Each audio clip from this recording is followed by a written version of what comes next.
80, we did it. Nice. Whoa, wow.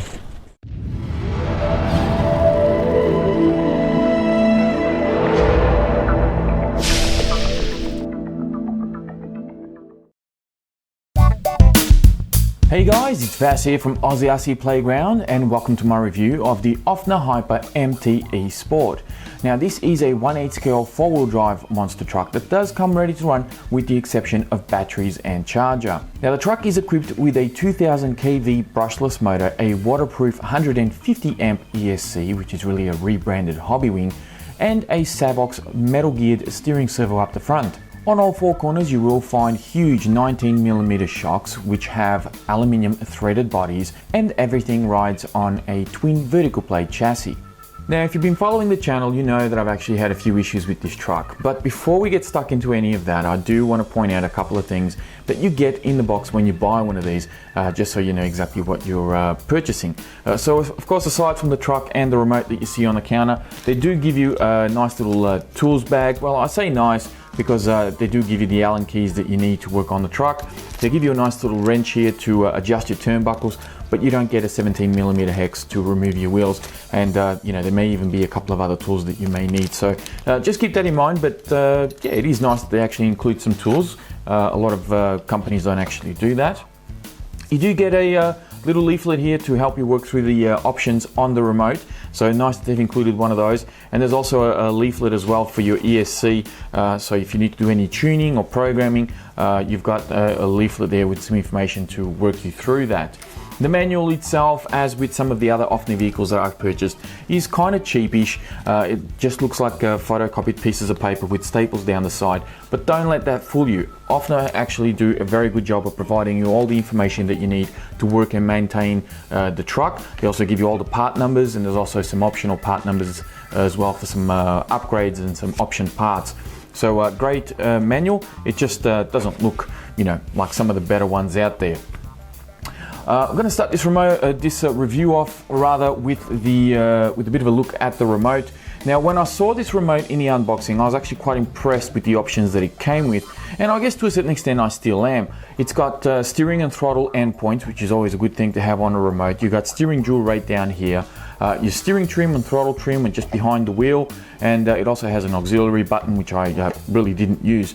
Now, there are two things that I didn't really like about this remote. Number one, it runs on 8AA's, and that's a bit of old tech. I'm not a big fan of that. It does add a bit of weight to the remote. It feels a lot heavier than a lot of the other remotes that I've been using in the past. The fact that it does not have a drop-down wheel does contrast a lot of the other remotes that I've been using from ready-to-run vehicles, but you can get used to that. What I couldn't get used to was just how small the wheel is and how little throw it actually has for left and right. What that means is, because you don't have a lot of rotation on the wheel, you tend to have to make very minute corrections on the steering. You can't really just throw the wheel as much as I would with some of the other remotes that have a little bit more throw. So you can be a bit more precise with some of these other remotes. This one here you have to be a little bit more careful. Other than that, you know, it's a standard ready to run the remote, and I didn't lose range. It didn't fail. It's just, it doesn't feel as good as some of the other remotes that I've had. Right, so moving on to the truck itself. Now, I'm going to run through this review pretty much the same way that I do with a lot of my other ones. We'll start with the body on this one actually, because I'm going to say that, you know, the body, when I unboxed this truck, it felt a little bit flimsy. It felt a little bit kind of, you know, like a ready to run body, but I'm going to really talk this guy up because I have been very, very impressed with the durability of this body. In fact, I'm going to go as far as to say that if or when this one actually fails, I'm probably going to get another one exactly the same. I'm going to see if maybe even they sell one that's clear that I can actually paint myself and put my own color scheme on it, or I may even just get another one exactly the same. I love the design of it. I love the durability of it. I think it's done its job and then some. It's probably one of the better ready-to-run bodies that I've come across. And I think some of this is due to these plastic braces that you actually screw onto the body. This thing has taken an enormous amount of hits, and aside from some scrapes and a couple of dents, it's holding up very, very well. And for me to say that I would actually go out and buy another one of these stock bodies, I mean, that's really saying something. So very well done, OFNA. I think they've done a great job with this. I just wish more companies would actually have decent ready to run bodies like that one. Now we're going to get stuck into the truck. Before I go on, I do want to point out that the wheelie bar that's back here is not included in the truck. This is something that was sent to me when I replaced the chassis on it. So just bear that in mind, that this is an option part. It is not included in the truck, although I do feel that it should have been included in the truck, because the truck does wheelie very easily, even running on 4S. Speaking of 4S and 6S, the 150 amp ESC does allow you to run 6S in the truck. However, according to OFNA, something to keep in mind is that the truck is only rated to run on 4S out of the box. If you want to run 6S, you do need to change a couple of components. Namely, you will need to change from standard dog bones front and rear to CVDs front and rear. And they also recommend that you put these new wheel nuts, which have a bolt that go through the center of them and actually tie in to the actual drive shaft, to the end of the CVD. So that way you can actually run 6S on the truck, according to OFNA. Couple of things that I've had to change on the truck, and I'm going to point out some of the annoyances, and we'll get deep into some of the negatives on the truck before I start talking about some of the positives. One of the annoyances is that the ESC actually comes out of the tray very easily. I went through about 2 different sets of double-sided tape before I realized that there's actually some slots cut out on the tray, just right where it bends, and you can actually put some zip ties and actually tie it into place. I've still got a bit of double-sided tape in there as well, just to add a little bit of cushioning, and yeah, the ESC is probably not going to jump out anytime soon. Another annoyance, the headlights that you see on the truck, one of them had actually fallen out during transportation, so when I actually opened the box, I had one of them off the bumper. Through various different runs that I did with the truck and different bumps and bruises, all the other ones actually fell out eventually, so I had to glue them on myself. Keep that in mind, because the glue that they use to stick these onto the bumper isn't very good, and I used some super glue, and they so far have been stuck on there pretty well. I don't think they're falling off anytime soon. Another annoyance, which is a bit of a worry as well, is that both the pinion and spur gears that are on this truck are not covered up. And you'll notice here that I've actually put a cover over the top, and I may actually give you a bit of a close-up of this. But basically what this is just some leftover leg sand from one of the bodies that I cut up at some point. And I just kind of heated it up, folded it, and stuck it to either side of the chassis using existing screws that are actually holding in the battery trays. And yeah, it just kind of curves over the gears, and that way it gives me some protection. The reason why I did this is because in my last running video, the cables actually got caught up in the gears and got all chewed up. Thankfully, I was able to save it, and I just cut off the bits that were damaged and managed to put these guys back in using the leftover cable. Put everything back together, and yeah, no problem at all. Everything worked out great. Now the cable's a little bit shorter. I've zip tied it up a little bit higher. Hopefully, you know, with the cover and everything else, there's no way that my cables are going to get caught up in those gears, which is a good thing, obviously.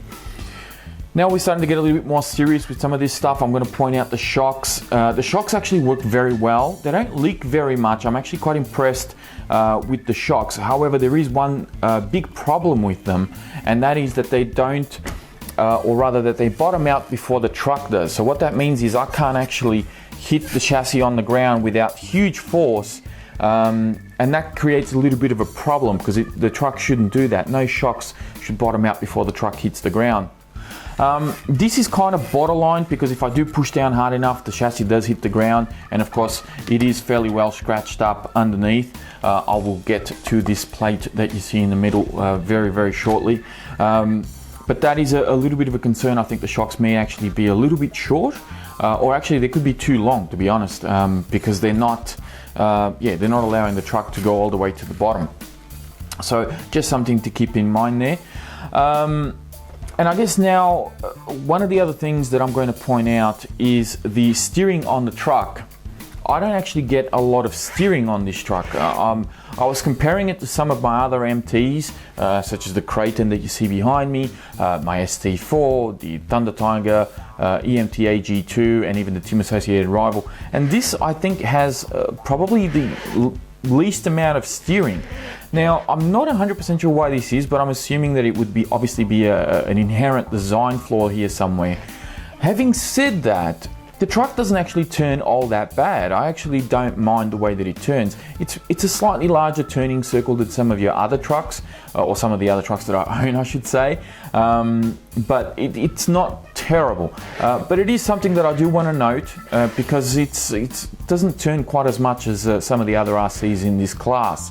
So yeah, take from that what you will. But as I said, it does turn okay. Now, one of the other major issues that I had with this truck is, of course, the amount of slop that I have in all four corners, and that is both vertical slop and horizontal. There is a lot of play, so much so that when I was doing speed runs with this truck, especially on 6S, when I actually hit, the truck is very fast, it hit 80 kilometers an hour, which was amazing for a ready-to-run vehicle. That is, of course, running on 6S, but it is very, very good nonetheless. And the truck was actually wobbling down the road. So I'll give you a bit of a quick demonstration. It was kind of doing this as it's driving around while going in a straight line, really. The amazing thing is that the truck still continues to track straight. It just has a bit of a wobble. Now, you can probably tune some of that out. The truck, at the time, I just basically pulled it out of the box and plugged some batteries in and did my speed test. But you probably can tune some of that out with some minor adjustments in your turnbuckles and your cambers and everything else, because you do have camber adjustment front and rear, and you also have toe adjustment front and rear, which is pretty awesome for a truck like this. So there's a lot of adjustments that you can do to your suspension. You got a couple of mounting points for your shocks on your shock towers, and there's also 2 mounting points for your A-arms, and of course, as I said, you got adjustment front and rear for everything. So you might be able to get some of that out. Also, I have heard that people will actually shim these little bolts that hold the knuckles in place, because I do believe that both front and rear knuckles are interchangeable. They use the same sort of setup. They use the same A-arms front and rear as well. So you can probably get rid of some of this slop. I don't think you're going to get rid of all of it, but it is a major concern to have an RC from such a reputable brand, and especially, you know, around about $500, and have this much slop and play in all four tires. So that's a little bit concerning. And obviously that requires the user to do a little bit of tuning and a little bit of modifying to get rid of some of that. Now, lastly, for the last negative point is, of course, the chassis that you see. I've put a brace on this guy. This is the original chassis that came with the truck, which, as you can see, has sustained quite a bit of damage. And I have to say that you know, it was quite overwhelming to see the comments of that 6S running video, because the chassis did get damaged on whilst I was running the truck on 6S, and it was quite overwhelming to see that so many people were actually sticking by me and sticking by the brand all the same, and saying that you know, this really shouldn't happen to this brand, it shouldn't happen to this truck, this is a design flaw, and you know, OFNA should really address the issue and fix it. And I think that, you know, I kind of stayed out of a lot of those comments. I didn't reply to a lot of people, but it was nice and overwhelming all the same, just to see the comments that were flooding through. The other thing I will point out as well is some of the stories from people that have actually owned OFNA vehicles in the past, and how they were explaining that this is a bit of a contrast to some of their other vehicles that they've had from OFNA. Saying that they had these other hyper vehicles, some of the older models, and they absolutely beat them to hell, and they lasted, and they didn't break, and they were built like tanks. And yet this one here obviously has a weak point in the chassis, where if you land the truck on its side like so, if you're unfortunate not to land straight, a lot of pressure goes into the kind of unbraced front end of the chassis, and this was the end result. Now, I will point out something very quickly that I do want to clarify. This did happen whilst I was running the truck on 6S, and there were a couple of people that actually pointed out saying that, you know, this is what happens when you run 6S, and or they implied that the reason why this happened was because the truck was running on 6S. I could not disagree with that claim any more than what I am right now. I think that that is a ridiculous claim, purely because I was not getting huge air out of the truck. So I wasn't jumping the truck extremely high due to the power that I was running. Nothing broke in the drivetrain due to the power that I was running. There is no significant connection between the power that I was running and the damage caused to the chassis. I could have been running the truck on bin juice and the whole thing could have bent just as well. In fact, I will actually back up my claim by saying that somebody contacted me through my Facebook page, which, by the way, there is a link in the description if you want to check that out. They contacted me through my Facebook page and actually sent me a picture of their Hyper MTe, who had only seen 4S through the drive system, and due to a couple of bad landings, they had a very similar result to what you see here. It wasn't as severe as mine, but because I think I ran the truck for a little while whilst the chassis was already getting damaged, but they did have the exact same outcome. The good news out of this, of course, is that OFNA have actually honored the warranty, and they've actually replaced not just my chassis, but they also replaced the chassis of the person that contacted me through Facebook, and I think they've also replaced a couple of other chassis out there as well. So it's nice to see that OFNA are actually doing the right thing and standing by their product and replacing these chassis. Now, it is a major concern because as of the time of this video, I do not know, or I'm not aware of any braces that are available that you can buy straight out off the shelf somewhere and actually fix this problem and reinforce the chassis. So I hope that OFNA at some point actually address this issue and either come up with a brace that they attach to the truck so that you don't have to worry about it when you buy one of these. Perhaps a third-party company could come up with some sort of upgrade that you can bolt onto it, and it's a very quick and easy fix, and you know, you don't have to worry about this anymore. I went a slightly different route. I made my own brace, which some people said it was a little bit of overkill, but you do have to keep one thing in mind. These chassis are not cheap. They're about $70 US plus shipping. Given that I'm in Australia, it's actually very expensive. You know, it could cost me a good $100 by the time I replace a bent chassis. So I didn't want to go half-hearted about it. I wanted to make sure that this thing was pretty much bulletproof so that I don't have to either bother OFNA for another chassis, which I doubt they would replace a second time around, or actually pay for a new one. So that's the reason why I went a little bit overkill. It's just that I was trying to save myself you know, a future replacement that was going to work out to be quite expensive. All that said, and all these little annoyances and negative points, I am going to say this as a positive. Of course, as I said, the body is fantastic. It's been holding up very, very well. The plastics on this truck have actually been the best that I've come across on a monster truck this size. These A-arms are about twice as thick as any other monster truck that I've bought recently.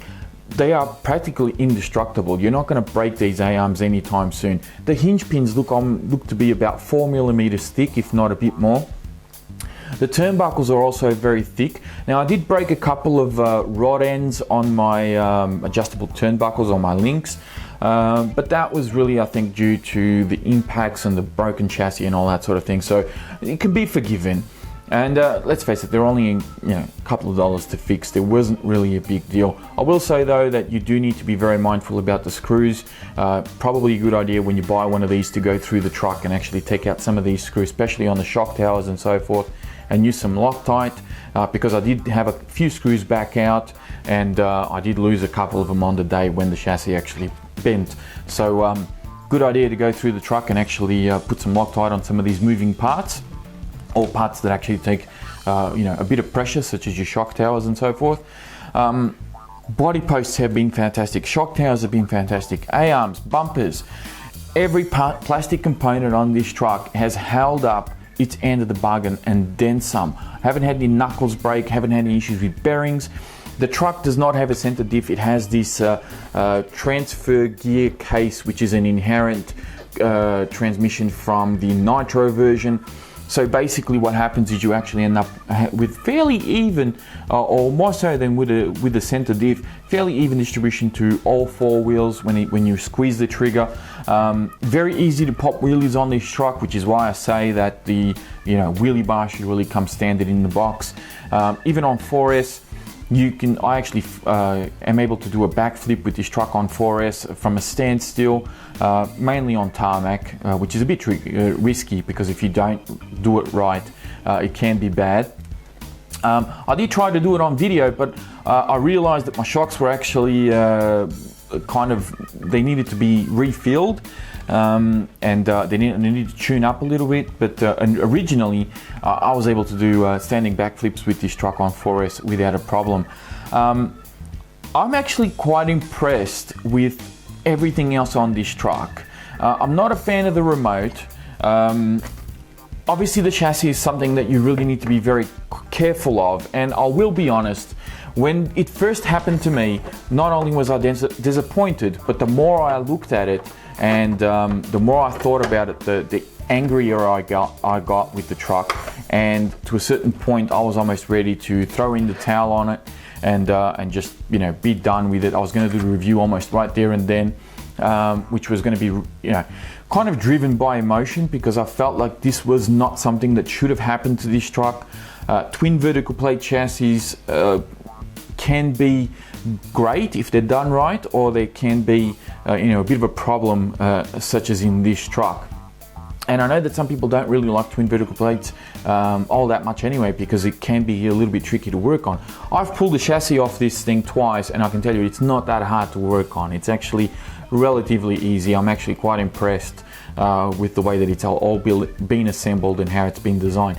I just feel that OFNA either need to, or Habao, whoever makes this truck, because the truck is branded Habao, it's got little stickers of it here and there. They either need to change the aluminium and make it a much stronger aluminium, perhaps do a slight redesign, brace it, or do something that obviously gives customers a bit of confidence that when they buy this truck, they know they're not going to have those problems. They obviously need to address the slop in the wheels, which is a bit of a problem, and take a bit of a look at the shocks, because the truck should hit the bottom of this table, and without brute force I won't be able to do it. So that's also a little bit of an issue. Other than that, I did have a little bit of trouble kind of putting the battery in on the ESC side. Not having a cover over the spur gear can create a problem if you don't keep the cables well away from it, but it's not really a necessity.